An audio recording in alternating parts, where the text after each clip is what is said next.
Semoga dengan mendengarkan kisah dari Salman Al-Farisi kita semakin terpantik bahwa ternyata hidayah itu perlu dijemput. Taufik, terutama hidayatul bayan, itu perlu dicari. Tidak hanya seorang itu menunggu datangnya hidayah tersebut. Salman Al-Farisi radhiyallahu taala anhu adalah sahabat besar. Beliau berasal dari Majusi Asbahan yang tinggal di desa Jai. Sebagaimana kisahnya disebutkan oleh Al-Imam Ahmad Ibn Hanbal dengan sanad yang hasan. Kata Salman Al-Farisi, kuntu rajulan farisiyan min ahli Asbahan. Aku adalah seorang dari Faris, dari Persia, dari ahli Asbahan, dari orang-orang Asbahan. Min ahli qaryatin minha yuqalu laha Jayyun. Dan daerahku itu disebut dengan daerah Jai. Wa kana abi dihqana qaryatihi ay riyasaha. Dan bapakku adalah kepala suku dari desa Jai itu. Beliau adalah seorang pemimpin tokoh desa Jai yang ada di Asbahan. Wa kuntu ahabba khalqillahi ilaihi. Dan aku adalah anak yang paling dicintai oleh ayahku, oleh bapakku tersebut. Dan sampai-sampai Salman ini menyebutkan betapa cintanya bapaknya kepada dia. Jadi Salman ini dipingit di dalam rumah, tidak boleh keluar, seperti seorang itu memingit anak gadis. Jadi Salman itu sangat dijaga, tidak boleh keluar karena takut terkena mara bahaya. Demikianlah gambaran kecintaan ayahnya Salman kepada Salman Al-Farisi radhiyallahu taala anhu. Dan Salman hanya punya satu tugas, yaitu menjaga api, karena Majusi, agama Majusi itu adalah agama yang menyembah api. Sehingga Salman diperintahkan agar api yang ada di rumah itu tidak boleh padam. Sampai pada satu ketika bapaknya ini punya sebidang tanah yang cukup luas dan beliau ada kesibukan sehingga tidak bisa mengurusi tanamannya. Jadi bapaknya ini selain kepala suku juga ahli pertanian dan beliau punya beberapa bidang tanah untuk dikelola pertaniannya. Sampai suatu hari bapaknya ini memiliki kesibukan dan itu hari pertama Salman diizinkan untuk keluar. Jadi Salman diizinkan untuk keluar untuk menengok sawah atau kebun milik bapaknya tersebut. Kemudian kata Salman Al-Farisi, fa'amarani fiha bi ba'di ma yuridu. Kemudian bapakku memerintahkan aku seperti yang diinginkannya. Ada beberapa arahan, nanti kalau sudah sampai di sawah, sampai di kebun, lakukan ini dan itu. Fa kharajtu uridu dai'atahu. Maka aku pun berangkat mengikuti arahan dari bapakku tersebut. Kemudian Salman menyebutkan famarartu bikanisatin min kanaisin nasara. Di tengah perjalanan itu aku melihat ada sebuah gereja dari gerejanya orang-orang Nasrani. Karena waktu itu Islam belum diutus ya, jadi belum ada agama Islam, masih mengikuti agamanya Nasrani, yaitu agamanya Nabi Isa alaihissalatu wassalam yang merupakan penyempurna dari Tauratnya Nabi Musa alaihissalatu wassalam. Kemudian di situ maka kata Salman, fasami'tu aswatahum fiha wa hum yusallun. Aku dengar suara mereka sedang beribadah di gereja tersebut. Salman tidak tahu kalau ternyata ada agama lain selain agama Majusi. Wa kuntu la adri amrun nasi lihabsin abi iyayya fi baitihi. Dan aku tidak pernah tahu karena selama ini bapakku selalu mengurungku di rumah. Jadi dikunci, tidak boleh keluar rumah, tidak boleh mengakses informasi. Dan dia tidak tahu ternyata ada agama lain.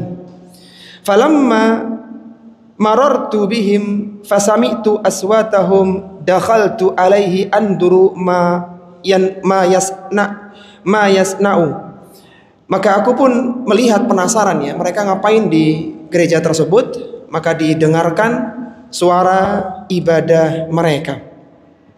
Falamma ra'aituhum a'jabani salatahum. Ketika aku melihat mereka, aku takjub dengan ibadah mereka.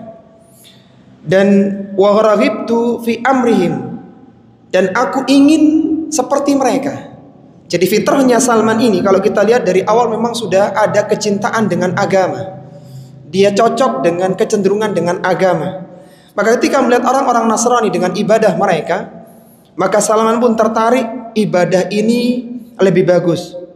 Bahkan dia mengatakan, wa qultu hadza wallahi khairun min dinil ladzi nahnu alaihi. Kata Salman, demi Allah, agama ini lebih baik daripada agama yang aku yakini, yaitu agama Majusi. Fa wallahi ma taraktuhum hatta gharabati syamsu. Aku tidak meninggalkan mereka sampai terbenam matahari. Jadi Salman keluar pagi hari, niatnya ingin melihat sawah, ingin melihat kebun orang tuanya, bapaknya. Karena itulah perintah dari bapaknya. Ternyata Salman terkagum-kagum dengan ibadahnya orang-orang Nasrani di gereja mereka. Sampai sore hari. Sampai sore hari dan Salman tidak mengunjungi sawah, kebun milik bapaknya tersebut. Maka ketika Salman berdialog dengan salah satu jamaah yang ada di gereja itu, dia mengatakan, dia bertanya, aina aslu hadzal din? Dari mana asal agama ini? Agama Nasrani dari mana? Qalu, kata mereka, bisyam. Agama ini asalnya dari Syam, dari Syria. Maka setelah selesai ya, karena Salman ingin mendalami, ingin belajar agama Nasrani lebih dalam, maka dia pun akhirnya pulang. Thumma raja'tu ila abi. Aku pulang kepada bapakku. Wa qad ba'athani fi talabi wa shaghaltuhu an amalihi kullihi. Dan aku di rumah ya, tidak satu kali pun mampir di sawah atau kebun milik bapakku tersebut. Kemudian sampainya di rumah, setelah dia tiba di rumah, maka bapaknya berkata, ai bunayya aina kunta? Wahai anakku, dari mana engkau? Dan ternyata Salman ini sudah dicari oleh orang-orang. Kok sampai dari pagi berangkat sampai sore hari tidak ada kabarnya, dan baru sekarang kelihatan. Ya, dicari oleh orang-orang, kenapa kok belum pulang ke rumah? Karena ini adalah anaknya kepala suku. Qala, kata dia, ya abati marartu bin nasin yusalluna fi kanisatin lahum. Aku tadi ketika berangkat melewati sebuah gereja, ada orang yang ibadah di sana. Kemudian fa'ajabani ma ra'aitu min dinihim. Aku takjub dengan agama mereka, agamanya orang-orang Nasrani. Maka fa wallahi ma ziltu indahum. Demi Allah, aku tidak meninggalkan orang Nasrani karena saking tertariknya dengan agama Nasrani, hatta gharabati syams, sampai matahari terbenam, sampai maghrib baru aku meninggalkan mereka. Qala, maka bapaknya mengatakan, ai bunayya, wahai anakku, laisa fi dzalika dini khair. Agama itu tidak ada kebaikannya. Kemudian bapaknya mengatakan, dinuka wa dinu abika khairun minhu. Agamamu Majusi dan agama bapakmu sekarang Majusi ini adalah agama yang lebih baik daripada agamanya orang-orang Nasrani. Qala, maka kata Salman ketika bapaknya menyampaikan demikian, wallahi innahu khairun min dinina. Demi Allah, agama Nasrani lebih baik daripada agama Majusi. Bagus agama mereka. Maka setelah kejadian itu, bapaknya takut Salman ini kembali ke belajar ke orang Nasrani, maka Salman pun akhirnya dipasung. Jadi dirantai kaki dan tangannya, tidak boleh keluar rumah. Sebelum dia berpisah dengan orang-orang Nasrani tadi yang berada di jalan menuju kebun bapaknya, dia sudah pesan, kan dia tadi tanya, "Aina aslu hadzal din?" Dari mana agama ini? Kata mereka dari Syam. Maka Salman sempat meninggalkan pesan, kalau nanti ada kafilah dagang yang membawa ke Syam, yang mampir, yang berangkat ke Syam dari Syam, maka tolong beritahu aku. Rumahku di sebelah sana, disebutin alamatnya. Maka ketika Salman dipasung di rumahnya, datanglah utusan menyampaikan bahwa sekarang telah tiba kafilah dagang dari Syam.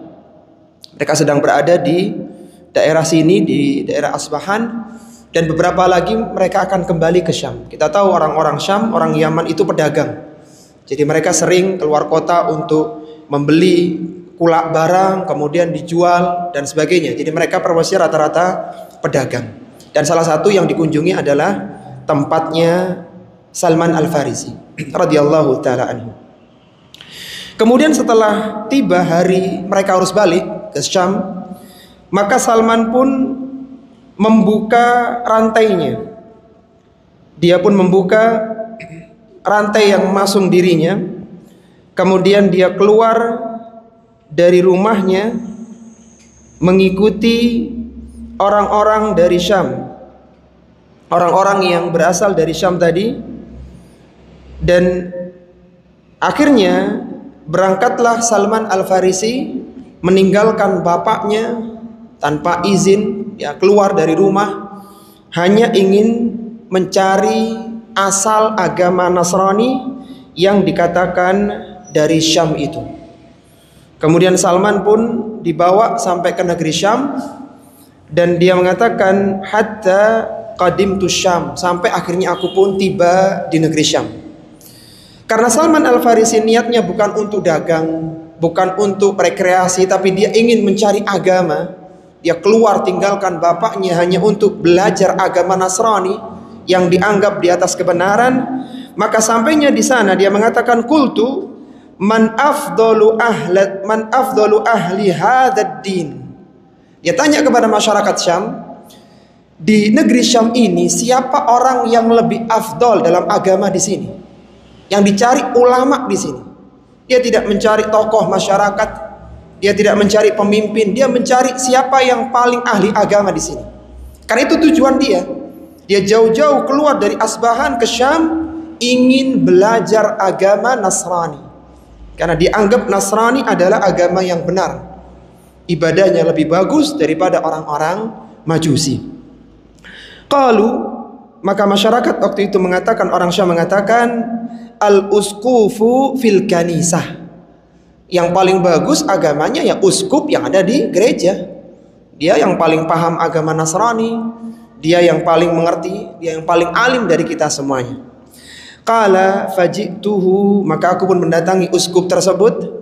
Fakultu inni qad raghibtu fi hadzal din. Kata Salman, aku tertarik dengan agama Nasrani ini. Wa ahbabtu an akuna ma'aka. Aku ingin bersamamu. Akhdumuka fi kanisatika. Aku ingin menjadi pelayanmu di gereja ini. Wa ta'allamu minka wa usalli ma'aka. Aku ingin mulazamah, belajar agama Nasrani darimu dan ibadah bersamamu. Qala fadkhul, maka kata uskup itu, ya silakan masuk, silakan belajar, silakan tinggal di sini. Ternyata orang yang dikatakan sebagai orang paling alim, paling baik agama Nasraninya adalah uskup yang ada di gereja itu. Kata Salman setelah Salman mengikutinya, qala fakana rajula su'in. Ternyata orang ini bukan orang yang baik. Ternyata uskup ini bukan uskup yang baik. Ya'muruhum bis sadaqah wa yurahibuhum fiha. Dia memerintahkan orang-orang untuk sedekah, menganjurkan mereka untuk menyedekahkan harta-harta mereka. Fa idza jama'u ilaihi, ketika sudah terkumpul harta-harta itu, maka iktanazahu li nafsihi walam yu'tihil masakin. Ternyata sedekah itu dikumpulkan dan tidak dibagikan kepada orang miskin. Dia datang lagi memberikan ceramah, mengajak manusia sedekah, dikumpulkan untuk dirinya sendiri, dan tidak ada sedikit pun yang diberikan kepada orang miskin. Hatta jama'a sab'a qilalin min dahabin wal warik. Sampai terkumpul 7 peti isinya penuh emas dan perak dari hasil donasi, dari hasil sedekah orang-orang yang menyumbang gereja tersebut. Kemudian kata Salman, qala, dan ternyata ketika tiba kematian dari orang itu, dia meninggal dunia, uskup itu, fajtama'at ilaihin nasara liyadfinu. Maka orang-orang Nasrani pun berkumpul untuk memakamkan jenazahnya. Qala, kemudian aku menyampaikan kepada mereka bahwasannya inna hadza kana rajula su'in. Orang ini bukan orang yang baik, kata Salman. Ya'murukum bisadaqah wa yugharribukum fiha. Dia merintahkan kalian sedekah dan memotivasi kalian sedekah, tapi ternyata tidak ada yang diberikan kepada orang miskin dan semuanya dimiliki oleh dia sendiri. Kemudian sampai Salman menunjukkan ada 7 peti yang berisi emas dan perak. Falamma ra'auha, maka ketika masyarakat melihat penyimpangan yang dilakukan oleh uskup tersebut, ternyata ini bukan orang yang baik dalam agama, maka mereka marah dan mengatakan, wallahi la nadfinuhu abadan. Demi Allah kami tidak akan memakamkan jenazahnya selama-lamanya. Akhirnya fasalabuhu thumma rajamuhu bil hajarah. Kemudian uskup itu disalib di atas tiang dan dirajam, dilempari batu meskipun sudah mati. Dilempari batu dan tidak dimakamkan sebagaimana mestinya. Kemudian kata Salman Al-Farisi, ketika meninggal uskup yang pertama di Syam ini, orang-orang pun mengambil yang lainnya. Tsumma ja'u bi rajulin akhar. Kemudian datang uskup yang baru. Faja'aluhu bimakanihi, dan dia menggantikan posisi uskup yang tadi di gereja. Qala yaqulu Salman, kata Salman, fama ra'aitu rajulan la yusallil khamsa ara annahu afdalu minhu. Aku tidak melihat ada orang yang menjaga ibadah 5 waktu yang lebih baik daripada dia. Ini uskup ini baik, yang kedua ini. Kemudian ashadu fid dunya wala arghabu fil akhirah. Dia sangat zuhud dalam masalah dunia dan dia sangat cinta dengan kehidupan akhirat. Wala adba'u lailan wa naharan minhu, dan dia senantiasa beribadah di malam hari dan di siang harinya. Qala fa ahbabtuhu hubban lam uhibbahu man qablahu. Aku cinta kepada uskup ini yang aku tidak pernah menyintai orang sebelum ini. Dia sangat cinta dengan uskup yang baru, seorang yang baik, ahli ibadah, tidak suka dengan gemerlapnya dunia. Dia menyibukkan hari-harinya dengan ibadah kepada Allah Subhanahu wa taala.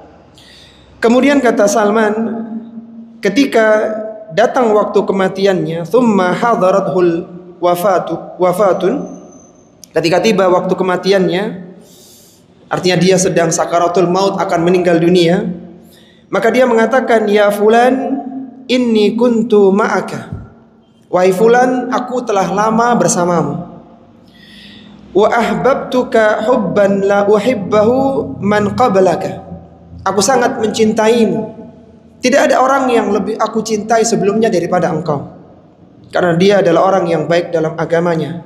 Wa qad hadzaraka ma tara min amrillah.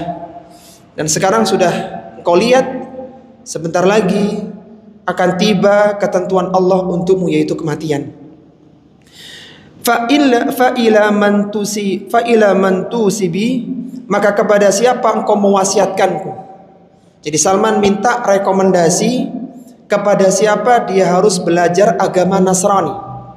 Ini mengingatkan kepada kita salah satu cara dalam mendapatkan ilmu yang benar, selain menimbang dengan dalil-dalil yang ada, kita membutuhkan rekomendasi orang yang alim di dalam masalah agama. Karena bisa jadi dia punya rekan, punya teman yang sepemahaman dengan dia yang tidak dimiliki oleh yang lainnya. Jadi Salman minta, fa ilaman tusibi, kepada siapa engkau mewasiatkanku? Artinya kepada siapa aku harus belajar agama Nasrani lagi? Qala, kemudian kata uskup yang ada di Syam yang kedua ini, ai bunayya wallahi ma a'lamu ahadan al-yaum ala ma kuntu alaihi. Demi Allah, hari ini aku tidak melihat ada orang yang baik dalam agama Nasrani. Nasrani sudah dirubah. Laqad halakan nas, manusia telah binasa. Wa baddalu, mereka merubah kitab suci mereka. Wa taraku aktsara ma kanu alaihi, dan mereka telah meninggalkan ajaran Nasrani yang benar. Tapi masih ada orang-orang yang berada di atas keyakinan yang lurus seperti yang dibawa oleh Nabi Isa alaihi salatu wassalam. Karena kita tahu ketika Nabi Isa diangkat ke langit, saat akan dieksekusi oleh orang-orang Yahudi, maka Nabi Isa dikelilingi oleh para hawariyun, murid-murid terbaiknya. Ring pertamanya Nabi Isa alaihi salatu wassalam. Dan setelah Nabi Isa diangkat ke langit dan beliau belum meninggal, maka hawariyun inilah yang menyebarkan ilmu atau agama Nasrani. Sehingga ada yang mengikuti agama Nasrani yang masih lurus tapi tidak banyak, dan kebanyakan sudah merubah kandungan kitab Injil mereka.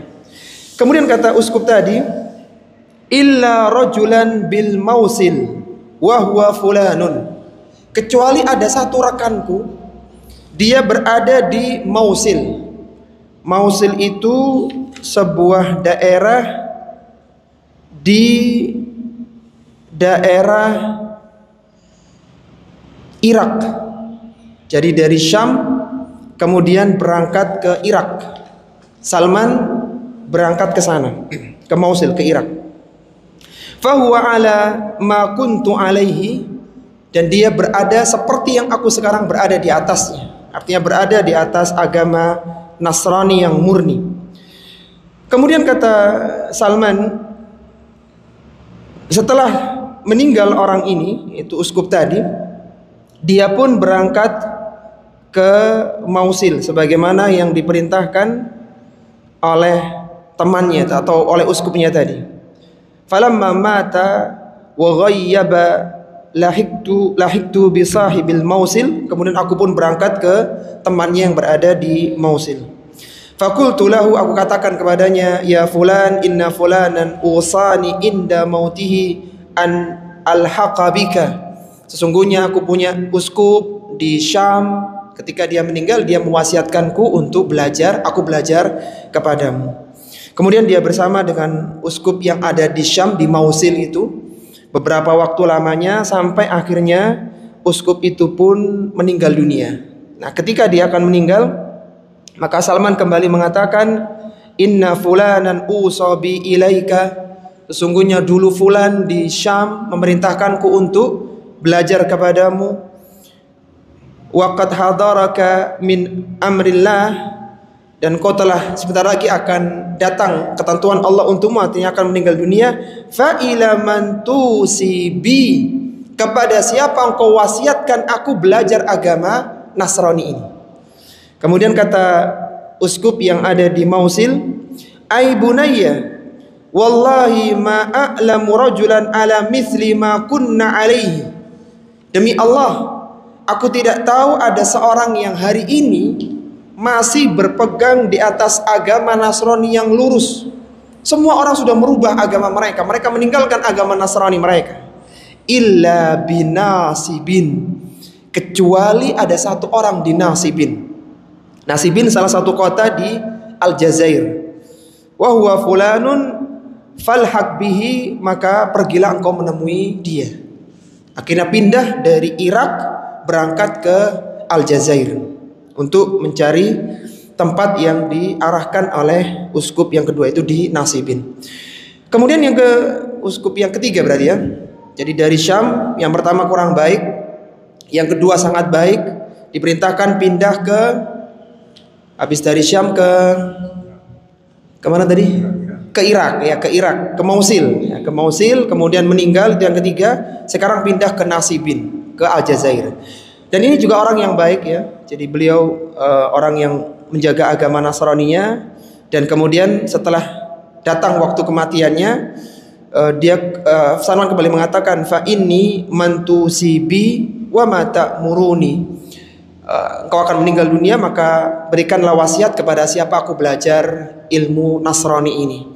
Kemudian kata uskup itu, ai bunayya wallahi ma na'lamu ahadan baqiya ala amrina, aku tidak tahu demi Allah orang-orang yang tersisa yang masih berpegang di atas Nasrani yang lurus, illa rajulan bi Amuriyah, kecuali satu orang yang aku tahu di Amuriyah, di Romawi. Jauh lagi dia berangkat ke sana. Di Amuriyah, maka di sana ada temanku di situ. Dia berangkat pindah ke Romawi, ke Amuriyah. Di sana juga dia menemukan uskup yang baik dan dia belajar sampai akhirnya uskup itu pun meninggal dunia. Di titik terakhir sebelum dia meninggal dunia ditanya lagi, fa ila man tusibi wa ma ta'muruni, maka sampaikan kepadaku, kepada siapa engkau mewasiatkanku aku belajar ilmu Nasrani.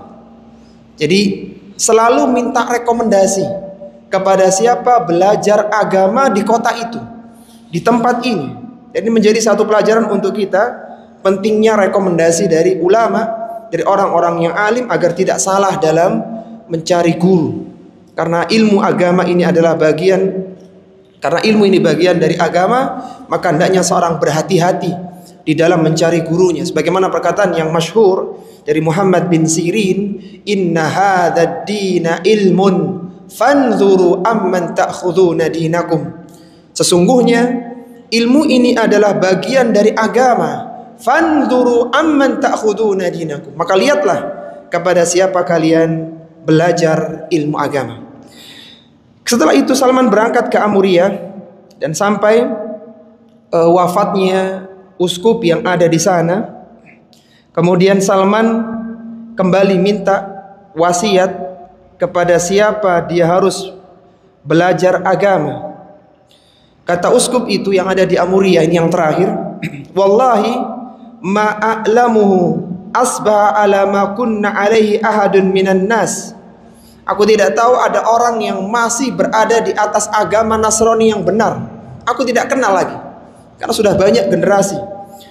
Kemudian kata uskup itu, walakinnahu qad adallaka zamanu nabiyyin, tapi sepertinya sebentar lagi akan diutus nabi akhir zaman, nabi yang akan keluar setelah Nabi Isa alaihissalatu wassalam. Huwa mab'utsun bidini Ibrahim, dia akan diutus dengan membawa agama Nabi Ibrahim. Yakhruju bi ardil Arab, dia akan keluar dari negeri Arab, bukan dari Romawi ini, beda, dari negeri Arab. Muhajiran ila ardi baina kharratain, kemudian dari Arab itu dia akan hijrah ke tempat yang ada dua lembahnya, bainahuma nakhlun, yang lembah itu banyak berisi kurma. Itu ciri-cirinya. Jadi Nabi ini keluar dari Arab, kemudian dia nanti akan hijrah pindah ke negeri yang banyak pohon kurmanya. Itu pesan dari uskup tersebut. Kemudian kata uskupnya lagi, karena dia tidak bisa merekomendasikan ke uskup lain karena sudah tidak ada, bihi alamatun la takhfa, Nabi ini punya ciri, punya tanda-tanda kalau dia Nabi. Apa tandanya? Ya'kulul hadiyah wala ya'kulus sadaqah, dia akan memakan hadiah tapi dia tidak mau memakan sedekah. Wa baina katifaihi khatamun nubuwah, dan di antara dua pundaknya, di punggungnya ada tanda kenabian yang dikenal. Jadi ketika engkau melihatnya, seandainya engkau melihat, kau pasti tahu ini nabi, ini bukan manusia biasa. Fa in istata'ta antal haqa bitilkal bilad faf'al. Kalau engkau mampu untuk menempuh ke sana, negeri Jaziratul Arab, maka silakan berangkat ke sana. Tsumma mata, kemudian orang ini meninggal dunia, dan Salman tidak segera berangkat.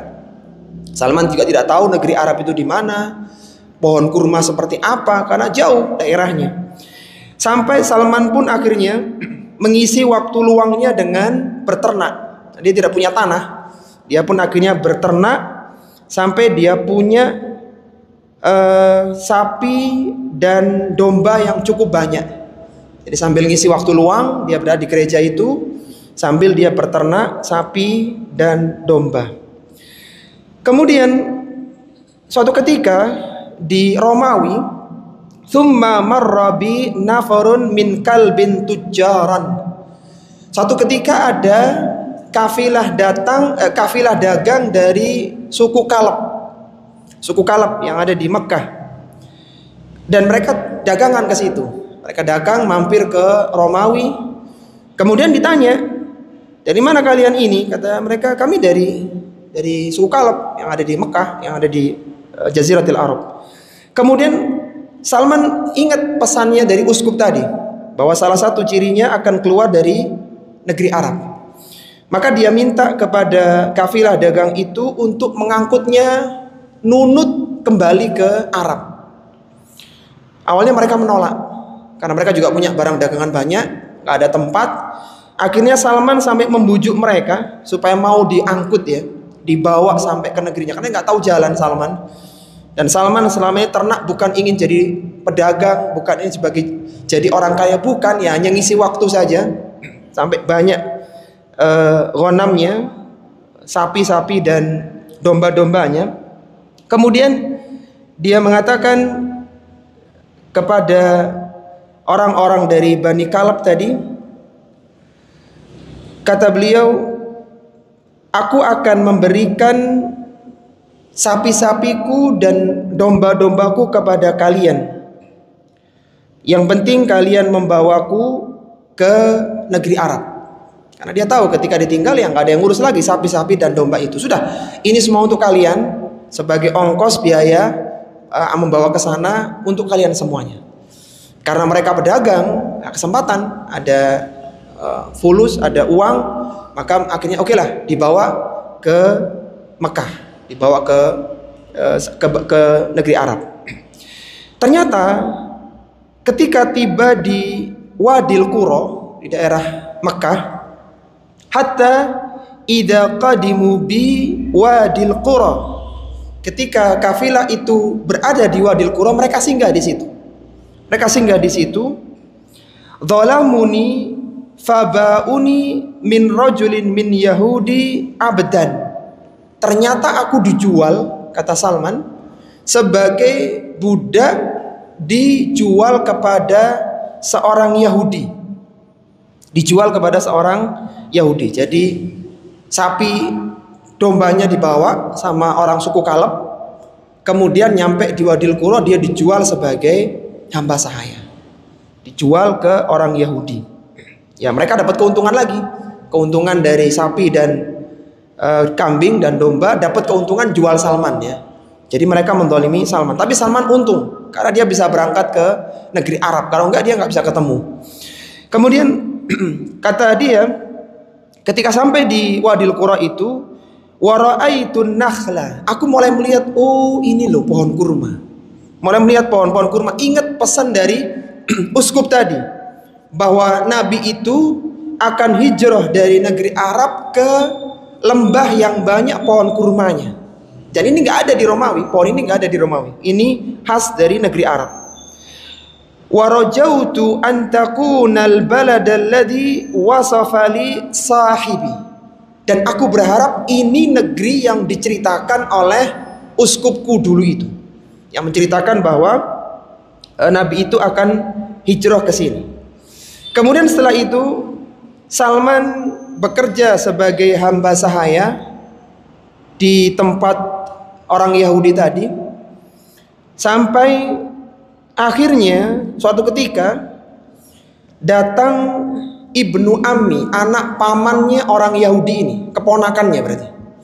Datang, qadima alaihi ibnu ammi lahu minal Madinah min Bani Quraidzah. Jadi Salman berada di Mekah waktu itu. Kemudian datang, atau di daerah Mekah ya, bukan di Mekahnya, karena Salman tidak tahu ada Nabi diutus di sekitar situ. Kemudian datang keponakan dari orang Yahudi ini dari Bani Quraidzah. Bani Quraidzah itu dari Madinah. Dia punya ponakan di Madinah mengunjungi orang Yahudi di sekitar Wadil Qura, sekitar daerah Mekah. Kemudian ternyata aku dijual kepada orang ini, kepada keponakannya ini, dijual kepada keponakannya. Fahtamalani ilal Madinah, dan aku pun dibawa ke Madinah. Dan di sana di Madinah banyak sekali pohon kurma. Bahkan kita tahu orang Yahudi itu punya namanya kurma Khaybar. Jadi kurma premium terbaik Khaybar, terkenal bagus, mahal harganya. Dan itu produknya orang-orang Yahudi. Jadi yang nanam itu orang-orang Yahudi. Nah, orang dari Bani Quraidzah ini punya beberapa kebun kurma di Madinah. Jadi pindah dari Mekah ke Madinah. Dan dia bekerja di sana sebagai seorang hamba sahaya yang ngambil kurma ya, kerja seperti biasa hamba sahaya. Sampai suatu ketika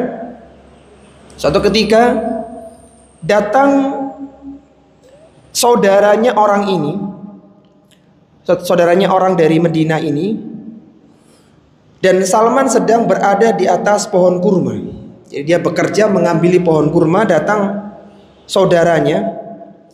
Kemudian saudaranya mengatakan begini, mereka berdialog, majikannya ini berdialog dengan saudaranya. Kata dia, qatalallahu Bani Qailah. Kecelakaan bagi Bani Qailah. Bani Qailah itu istilah lain dari Aus dan Khazraj. Dua suku besar di Madinah yang sering perang. Dua suku terkenal tapi nggak pernah akur. Jadi kata orang Yahudi, dan Yahudi nggak ada urusan dengan mereka, beda. Ini orang Yahudi, orang-orang ahli kitab. Kata tadi saudaranya tadi, ibnu ammi, ponakannya orang ini, qatalallahu Bani Qailah. Celakalah orang-orang Bani Qailah, orang-orang Aus dan Khazraj. Kemudian, wallahi innahum al-ana lamajtami'u biquba ala rajulin qadima alaihim min Makkah. Sekarang mereka ini berkumpul di Kuba, menemui seorang yang datang dari Mekah, yaz'umuna annahu nabiyyun, yang orang dari Mekah itu mengaku sebagai nabi. Kita tahu ya, Nabi SAW ketika diizinkan untuk hijrah ke Madinah tahun 1 Hijriah itu, beliau sempat berada di Kuba selama 4 hari. Beliau sempat berada di situ selama 4 hari untuk istirahat sekaligus membangun masjid, yaitu Masjid Kuba. Dan Masjid Kuba ini masjid pertama di dalam Islam sebelum Masjid Nabawi. Sebagaimana Allah Subhanahu wa taala sebutkan dalam Al-Qur'an, la masjidun ussisa 'ala taqwa min awwali yaumin ahaqqu an taquma fihi. Dan masjid yang dibangun di atas ketakwaan itu lebih berhak kalian berdiri di atasnya. Fihi rijalun yuhibbuna an yatatahharu. Di dalamnya ada orang-orang yang ingin menyucikan dirinya. Wallahu yuhibbul mutahhirin. Dan Allah Subhanahu wa taala menyukai orang-orang yang menyucikan dirinya. Nabi tinggal di sana selama 4 hari sambil membangun masjid perdana, Masjid Kuba. Dan ketika beliau sudah tinggal di Madinah nantinya, beliau biasa mengunjungi Masjid Kuba, baik itu dengan menggunakan kendaraan ataupun berjalan kaki. Padahal jalan cukup jauh, sekitar 3 km dari Madinah. Dan beliau datang ke sana di hari Sabtu untuk beribadah, sholat di Masjid Quba. Seorang yang sholat di Masjid Quba maka di antara keutamaannya seperti ibadah umroh. Jadi Masjid Quba yang dibangun pertama oleh Nabi SAW. Dia tinggal di sana 4 hari. Kemudian kata Salman, kembali ke kisah Salman, ketika mendengar perbincangan dari orang Yahudi bersama keponakannya tadi, kata dia, sami'tu falamma sami'tuha akhadatni urawa'u hatta dhanantu sa'askutu ala sayyidi. Maka tubuhku bergetar. Dia di atas kurma bergetar sampai-sampai aku hampir jatuh menimpa tuanku, majikanku yang ada di bawah. Jadi Salman naik ke atas kurma, sedang mati itu dengeran mereka lagi berbincang tentang adanya nabi baru, dan ini yang dicari-cari oleh Salman. Salman ternak sampai menjual ternaknya, nyarinya cuma satu, nyari ketemu nabi yang direkomkan sama uskup tadi. Akhirnya Salman bergetar dan dia pun turun pelan-pelan tanya. Dia pun akhirnya nimbrung masuk di pembicaraan dari 2 orang tadi. Kata Salman, "Madza taqul? Madza taqul?" Apa tadi? Bilang apa tadi? Masalah apa tadi? Gitu. Maka karena ini hamba sahaya kemudian tiba-tiba masuk di pembicaraan majikan, maka marah majikannya. Faghadiba sayyidi. Maka majikanku marah. Fakallamani kalmatan syadidatan. Dia pun mukul kepalaku dengan pukulan yang keras sekali. Dipukul dengan keras sekali. Kemudian kata majikannya, malaka lihada, ngapain ngurusi urusan kita? Aqbil ala amalika, sudah kembali kerja sana tadi, kembali lagi kerja gitu. Akhirnya Salman pun kembali. Dia sakit ya, dipukul oleh majikannya, tapi senang. Artinya ini satu kabar gembira bahwa dia bisa bertemu dengan Nabi yang selama ini dicarinya. Sampai akhirnya Salman pun mengumpulkan makanan ya, dan Nabi masih di Quba karena 4 hari tadi. Nabi masih di Quba. Akhirnya Salman pun datang, tahu ya Quba, dia tahu. Akhirnya datang ke sana, ke tempat Nabi SAW, dan memberikan makanan itu untuk mengetahui ciri kenabian, karena diberitahu dari ciri-cirinya. Kata Salman, "Dhahabtu ila Rasulillah sallallahu alaihi wasallam wa huwa bi Quba." Aku pergi ke sana dan menemui Nabi yang ada di Quba. Fadakhaltu alaihi, aku masuk kepada beliau. Faqultu lahu, aku katakan kepada beliau, innahu qad balaghani annaka rajulun salih. Telah sampai berita kepadaku engkau adalah orang yang salih, engkau adalah orang yang baik. Wa ma'aka ashabulaka ghuraba, dan di sekelilingmu ada orang-orang sahabatmu yang asing. Dzu hajatin, yang mereka juga butuh hajat, butuh makan. Wa hada syai'un kana indi lis-sadaqah. Ini aku punya makanan sedikit, sedekahku untuk kalian, untukmu dan teman-temanmu. Maka faraaitukum ahaqqu bihi min ghairikum. Aku menganggap bahwa yang paling tepat menerima sedekahku adalah kalian, orang-orang yang baru datang dari Mekah, dan bukan kepada selain kalian. Maka kata Salman, setelah menyuguhkan makanan itu, qala faqarabtuhu ilai, aku dekatkan makanan itu kepada beliau. Faqala Rasulullah sallallahu alaihi wasallam li ashabihi kulu. Kata Nabi, ini nih ada makanan, ayo dimakan. Jadi Nabi merintahkan sahabatnya memakan. Wa amsaka yadahu falam yakul. Nabi yang menyuruh teman sahabat-sahabatnya makan, beliau sendiri nggak nyentuh dan tidak makan. Maka kata Salman, fakultu fi nafsi hadihi wahidah. Kata Salman, ini tanda yang pertama. Beliau ini tidak memakan sedekah.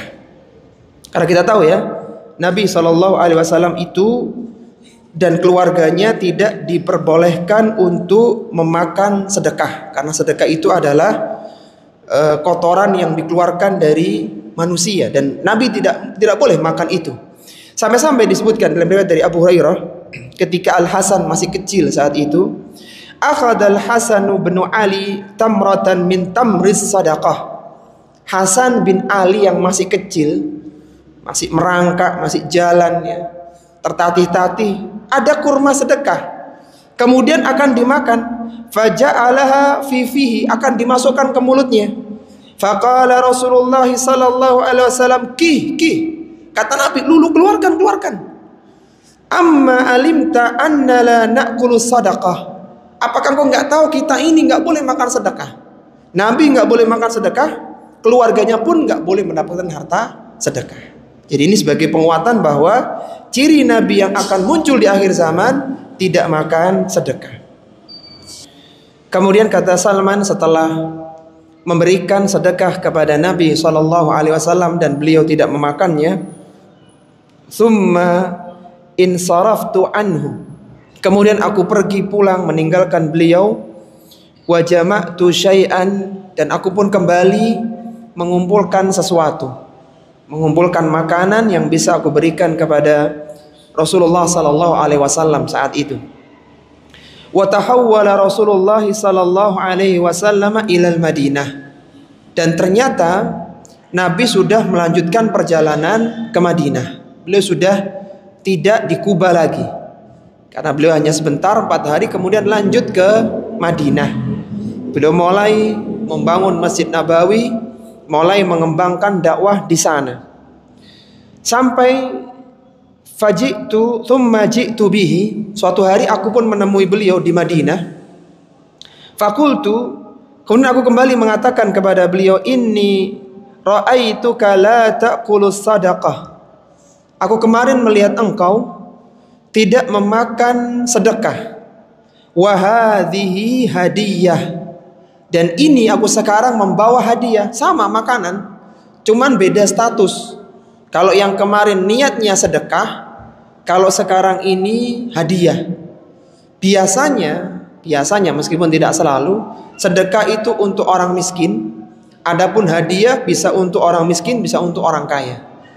Jadi sedekah meskipun sama barangnya makanan, ketika niatnya sedekah beda dengan hadiah. Kata Salman, akramtuka biha, aku memuliakanmu, aku menghormatimu dengan hadiah ini sebagai bentuk penghormatan kepada engkau. Qala fa'akala Rasulullah sallallahu alaihi wasallam minha wa amara ashabahu fa'akulu ma'ahu.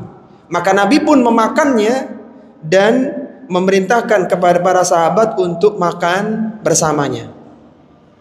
Ini menunjukkan bahwa sama-sama makanannya, ketika beda status itu beda hukum.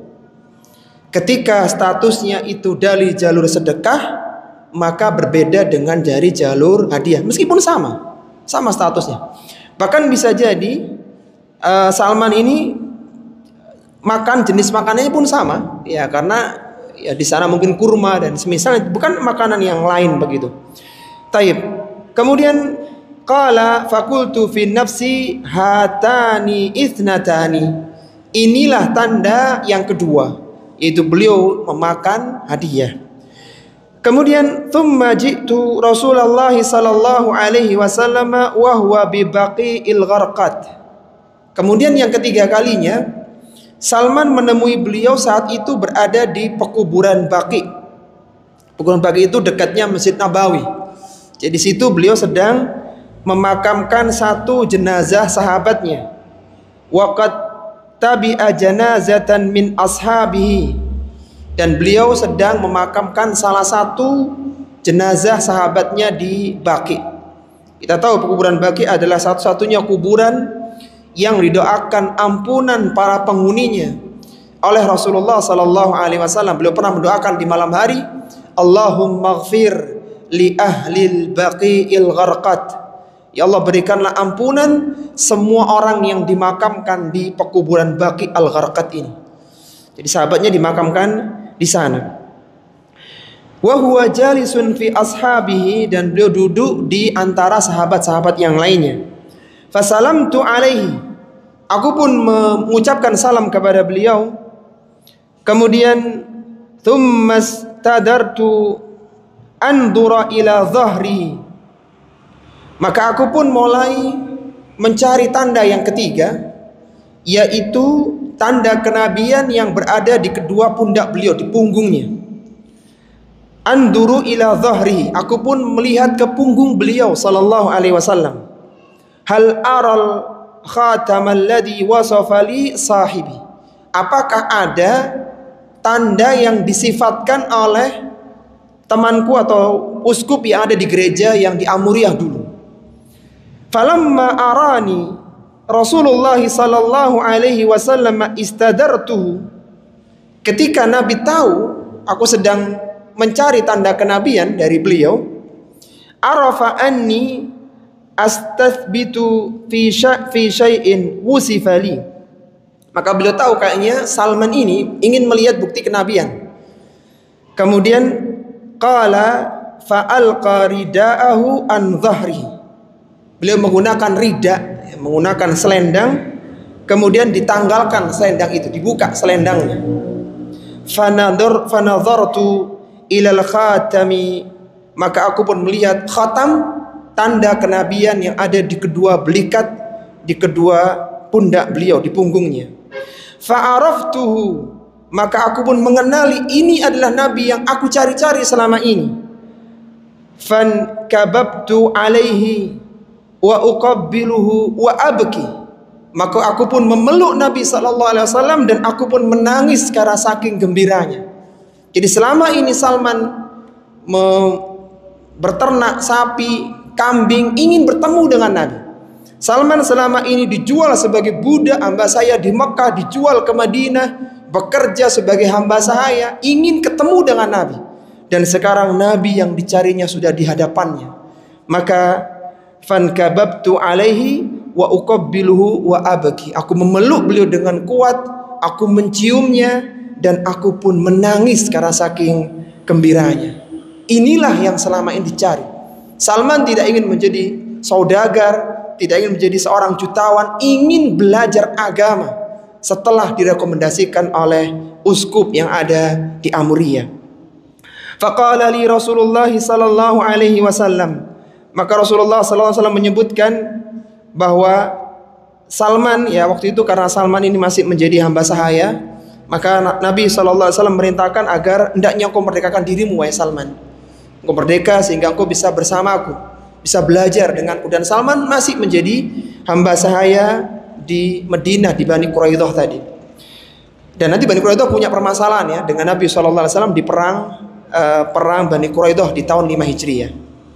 Kemudian Salman pun mengajukan untuk merdeka kepada majikannya ada di Madinah, dan majikannya mengizinkan dengan syarat Salman ini harus menanam 300 tunas kurma ditambah dengan 40 uqiyah. Komat ini.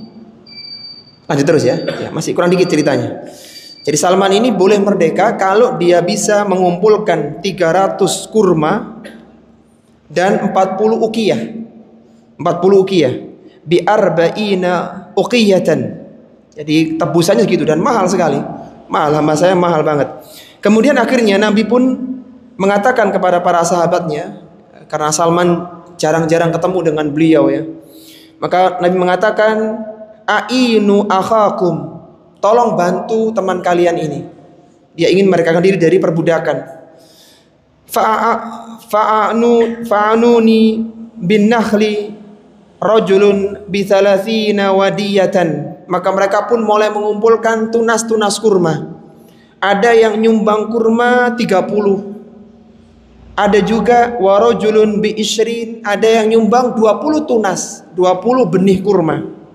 Warajulun bi khamsata asyar, ada yang nyumbang 15. Warajulun bi ashrin, ada yang 10. Sampai akhirnya terkumpul 300 tunas kurma. 300 terkumpul dari sumbangan teman-temannya atau para sahabat yang ada di Madinah. Kemudian ketika sudah terkumpul, maka Nabi merintahkan para sahabat untuk membantu menanam. Kan 300 banyak, tanam satu-satu sampai di lahannya majikannya, sampai 300 kurma tertanam semuanya. Kemudian kata Nabi, kalau sudah selesai nanam, maka aku tolong dipanggil, kata Nabi. Tolong aku panggil, nanti aku akan datang dan aku akan memberikan tanganku, menyentuhkan tanganku di pohon kurma itu. ditunas kurma itu. Kemudian setelah selesai, fa'ati akunu ana asauha biyadayya, kata Nabi, aku akan menyentuh kurma itu dengan tanganku. Faida faraghta, ketika sudah selesai, fa'tini fa'akunu, kemudian ketika sudah selesai maka Nabi pun benar-benar melakukan apa yang disampaikan. Dan akhirnya ketika Nabi telah menyentuh 300 benih kurma itu, tunas kurma itu, kata Salman, fawallahi fawalladhi nafsu Salman biyadi, demi yang jiwa Salman berada di tangannya, ma matat minha wadiyatun wahidah, tidak ada satu tunas pun yang mati, karena kalau mati diganti nanti. 300 itu semuanya tumbuh jadi pohon kurma. Kemudian selesai tebusan pertama, 300 pohon kurma selesai. Kemudian sekarang yang kedua, 40 uqiyah. Suatu ketika Nabi SAW mendapatkan emas bimithli baidatin dajajatin min dahab, mendapatkan emas sebesar telur ayam. Jadi emas besar, batangan sebesar telur ayam dari hasil rampasan perang. Kemudian dipanggillah Salman dan diberikan kepada Salman dan ditimbang sama Salman. Jadi saat dijual, dan ternyata ketika ditimbang ternyata beratnya persis 40 uqiyah. Kata Salman, walladhi nafsu Salman biyadihi arba'ina uqiyatan. Jumlahnya persis 40 uqiyah, seperti yang diminta oleh majikanku. Kemudian diberikan kepada majikannya dan akhirnya Salman pun merdeka. Salman ketika sudah merdeka, Salman ketinggalan 2 perang waktu itu. Salman tidak ikut di perang Badar, tidak ikut perang Uhud, meskipun sudah Islam. Salman berada di Madinah, maksudnya berada di Bani Quraidah begitu, sedang sibuk menjadi hamba sahaya. Nah, perang perdana yang diikuti oleh Salman adalah perang Khandaq tahun 5 Hijriah. Nanti setelah perang Khandaq, perang Bani Quraidah gitu, memerangi kaum majikannya. Dan Salman ini mendapatkan 2 pahala. Karena Salman dulu asalnya orang Nasrani, kemudian masuk Islam.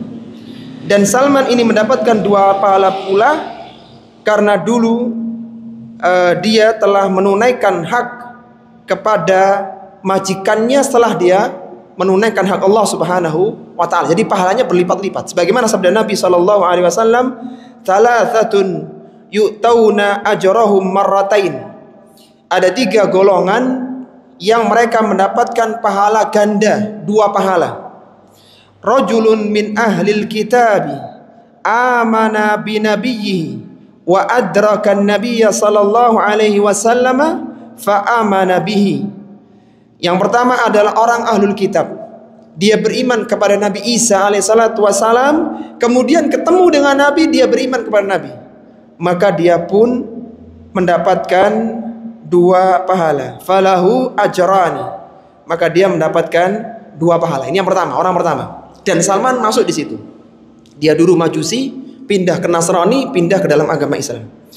Kemudian yang kedua adalah wa abdun mamlukun, hamba sahaya, adda haqqallahi ta'ala alaihi wa haqqa sayyidi, falahu ajrani. Kemudian hamba sahaya yang dia menunaikan hak Allah dan dia baik kepada majikannya. Salman tidak kabur dari majikannya, bahkan dia menembus dirinya, falahu ajrani, maka dia pun mendapatkan 2 pahala. Golongan yang ketiga, kata Nabi, adalah rajulun kanat lahu amatun, seorang yang punya hamba sahaya wanita, fa ahsana ghidaaha, dan dia baik dalam memperlakukan hamba sahayanya, thumma addabaha fa ahsana addabaha, dia didik hamba saya perempuan itu dengan didikan yang baik, thumma a'taqaha, kemudian dimerdekakan hamba saya perempuan itu, wa tazawwaja, kemudian dinikahi.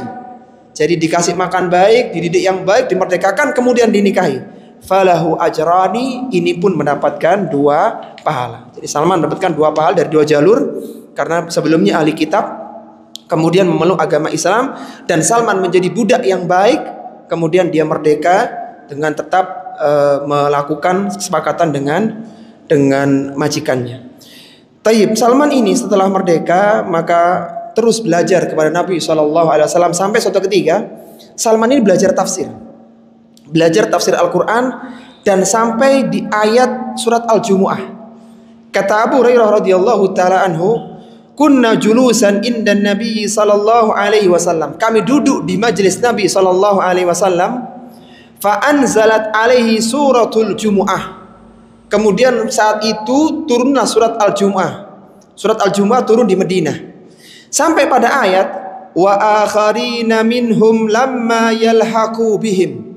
Turunlah ayat yang ketiga dari surat Al-Jumu'ah itu, dan orang-orang lain yang diantara mereka yang datang menyusul mereka, itu menyusul orang-orang Arab yang beriman. Datang orang lain yang kemudian beriman kepada Nabi Sallallahu Alaihi Wasallam. Kata Abu Hurairah juga hadir di majelis itu. Jadi ada Abu Hurairah, ada Salman dan sahabat-sahabat lain karena ini pengajian. Qultu manhum ya Rasulullah. Siapa orang lain yang dimaksudkan dalam ayat ini itu ya Rasulullah? Siapa mereka? Maka falam yuraji'u hatta sa'ala thalathan. Sampai ditanya 2-3 kali Rasulullah enggak jawab. Rasulullah tetap diam, tidak menjawab pertanyaan Abu Hurairah. Siapa orang yang datang yang kemudian beriman kepada Nabi sallallahu alaihi wasallam? Wa fina Salmanul Farisi. Dan di tengah-tengah kami ada Salman Al-Farisi yang juga mendengarkan pengajian tafsirnya Rasulullah sallallahu alaihi wasallam. Kemudian wada'a Rasulullah sallallahu alaihi wasallam yadahu ala Salman.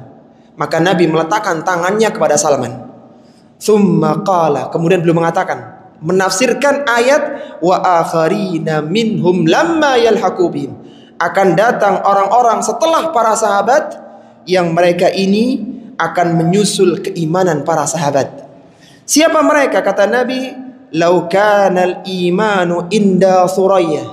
Seandainya keimanan itu berada di bintang kejora, bintang terindah, planet Saturnus yang paling terang, yang paling indah yang ada di langit, di sana loh keimanan itu. Apa kata Nabi?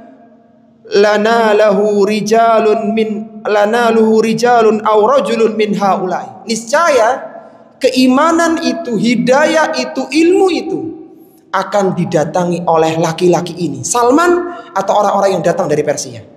Dan terbukti Salman jauh-jauh pindah dari Syam ke Aljazair, ke Romawi, sampai ke Mekah, ke Madinah, itu hanya nyari keimanan, mencari ilmu, ingin bertemu dengan Nabi Sallallahu Alaihi Wasallam. Seandainya Nabi berada di bintang kejora, seandainya, maka Salman akan berpikir berbagai cara untuk bisa sampai ke sana. Maka itulah yang dimaksud dengan wa akharina minhum lamma yalhaqu bihim. Artinya orang-orang ajam, orang-orang non-Arab yang juga akan belajar ilmu Islam, diantaranya adalah dari orang-orang Persia, yaitu Salman Al-Farisi. Dan Salman ini sangat semangat dalam belajar ilmu, karena itulah yang dicari selama ini, sampai beliau berpesan kepada kita dengan pesan yang sangat indah. Kata beliau, al-ilmu katsirun wal umru qasirun. Ternyata ilmu itu luas sekali dan usia kita terbatas, usia kita qasir, pendek sekali. Maka pesan Salman, fakhudh minal ilmi ma takhtaju ilaihi fi amri dinika. Maka pilihlah ilmu-ilmu inti yang dibutuhkan di dalam agamamu. Jadi belajarlah akidah, belajarlah fikih, belajarlah Al-Quran, belajarlah hadis Nabi Sallallahu Alaihi Wasallam, karena itu yang inti. Karena usia terbatas, kita tidak mungkin menguasai semua ilmu. Maka carilah kajian-kajian yang mengajarkan ilmu-ilmu besar di dalam Islam. Dan Salman di tahun 5 Hijriah itu ikut perang perdana, itu perang Khandaq. Di perang itulah Salman mengusulkan kepada Nabi Sallallahu Alaihi Wasallam untuk membuat paritnya. Dan itu ide yang tidak terfikirkan bagi bangsa Arab. Bagaimana mereka akan digempur oleh orang-orang Mekah tahun 5 Hijriah dan akhirnya membuat parit. Di tahun 5 Hijriah itu karena Madinah digempur dari sekutu-sekutu Mekah bersatu untuk menyerang Madinah, maka dibukalah open rekrutmen serdadu besar-besaran. Sehingga anak usia 15 tahun, SMP berarti ya, itu sudah boleh menjadi pasukan. Di antaranya Abdullah bin Umar, Salman Al-Farisi, dan sahabat-sahabat yang masih junior yang lainnya itu ikut bergabung menjaga parit. Dan perang itu terjadi dalam waktu 1 bulan. Akhirnya ada badai yang menghancurkan pemukiman perkemahan orang-orang Mekah. Akhirnya mereka pulang ke Mekah tanpa bisa menguasai jantung kota Madinah. Setelah itu Nabi pulang ke Madinah, belum sampai meletakkan senjatanya, datang wahyu dari Allah Subhanahu wa taala melalui malaikat Jibril memberitahukan bahwasanya Bani Quraidah, tempat majikannya Salman dulu, itu akan melakukan pemberontakan ke jantung kota Madinah, sehingga beliau pun akhirnya memberangkatkan Ali bin Abi Thalib untuk melumpuhkan orang-orang Bani Quraidah. Dari hasil penyerangan itu maka 600 sampai 700 orang Yahudi ditawan dan mereka pun dieksekusi karena pengkhianatan kepada Nabi Shallallahu Alaihi Wasallam. Jadi Salman setelah itu tidak pernah absen dari perang bersama Nabi Shallallahu Alaihi Wasallam, mulai dari perang Khandaq sampai perang terakhir yaitu perang Tabuk tahun 9 Hijriah. Di masa Khalifah Utsman bin Affan, Utsman berkuasa selama 12 tahun. Salman ini diangkat menjadi gubernur di Madain. Beliau jadi gubernur di sana karena beliau seorang yang berilmu. Dan akhirnya Salman wafat, sebagian mengatakan tahun 35 Hijriah, di tahun wafatnya Utsman juga. Ada yang mengatakan setahun setelah itu, jadi tahun 36 Hijriah. Ya sekitar itulah, sekitar masa pemerintahannya Utsman bin Affan. Maka Salman pun meninggal dunia. Dan ketika itu dia gubernur ya, Salman menjadi gubernur Madain. Ketika itu Salman ketika meninggal dunia memberikan kepada Baitul Mal semua hartanya. Jadi harta yang didapatkan jadi gubernur diserahkan ke Baitul Mal. Bahkan beliau sempat merajut pelepah kurma, makan roti dari gandum yang dibuat sendiri. Sederhana sekali Salman Al-Farisi. Kemudian terakhir Salman ketika akan meninggal di tahun 36 Hijriah itu, Salman ini sempat menangis ketika akan meninggal. Beliau ketika ditanya, "Kenapa menangis?" Maka beliau menyampaikan, "Dulu Rasulullah Sallallahu Alaihi Wasallam pernah berwasiat kepadaku. Dia dulu hamba sahaya. Dia dulu hamba sahaya, menjadi orang berilmu sampai menjadi gubernur di Madain. Aku ingat sebuah pesan Nabi Sallallahu Alaihi Wasallam, Salman, kalau di dunia ini berbekallah seperti bekalnya musafir. Jangan terlalu banyak menumpuk harta, karena kita pasti akan meninggalkan dunia." Dan Salman mengatakan, sedangkan sekarang ini beliau adalah gubernur, aku banyak memiliki harta. Bekalku melebihi bekalnya seorang musafir. Maka beliau bersedih. Kenapa memiliki bekal sebanyak ini? Seharusnya cukuplah. Yang penting bisa makan, yang penting bisa buat hidup, bisa minum, cukup seperti musafir. Padahal kata perawi ya, ketika Salman meninggal sebagai gubernur ya, sebagai seorang yang pernah memimpin, di rumahnya Salman itu tidak ada barang kecuali hanya gentong air, nampan tempat makanan, dan bejana untuk bersuci. Itu tok. Nggak ada lemari, nggak ada yang lainnya, tidak ada. Sederhana. Dan itu Salman menangis. Kenapa punya harta sebanyak ini? Dan Salman radhiyallahu ta'ala anhu telah meriwayatkan sebanyak 60 hadis dari Nabi Shallallahu Alaihi Wasallam. Ini para jamaah rahimani wa rahimakumullah, kisah dari Salman Al-Farisi. Semoga bisa memantik semangat kita belajar ilmu agama. Kita tidak perlu belajar jauh-jauh ke Romawi, cukup di kota ini, yang penting hadir di majelis ilmu. Maka Salman ditinggalkan kemegahan, ditinggalkan kekayaan dan kedudukan di masyarakatnya, hanya ingin mencari hidayah Islam. Maka kita bersyukur, kita bukan siapa-siapa, tapi kita termasuk orang yang dimudahkan untuk mendapatkan hidayah Islam dan sunnah yang mulia. Semoga Allah menjaga istiqomahan di atas Islam dan sunnah ini. Baik, ini para jamaah rahimani wa rahimakumullah yang bisa kita bahas. Semoga bisa memantik semangat kita. Dan ana mohon maaf kalau ada yang kurang berkenan. Kita akhiri wasallallahu ala nabiyyina Muhammadin wa ala alihi wa sahbihi wasallam. Subhanakallahumma wa bihamdika asyhadu an la ilaha illa anta astaghfiruka wa atubu ilaik. Wa akhiru da'wana anil hamdulillahi rabbil alamin. Wassalamu alaikum warahmatullahi wabarakatuh.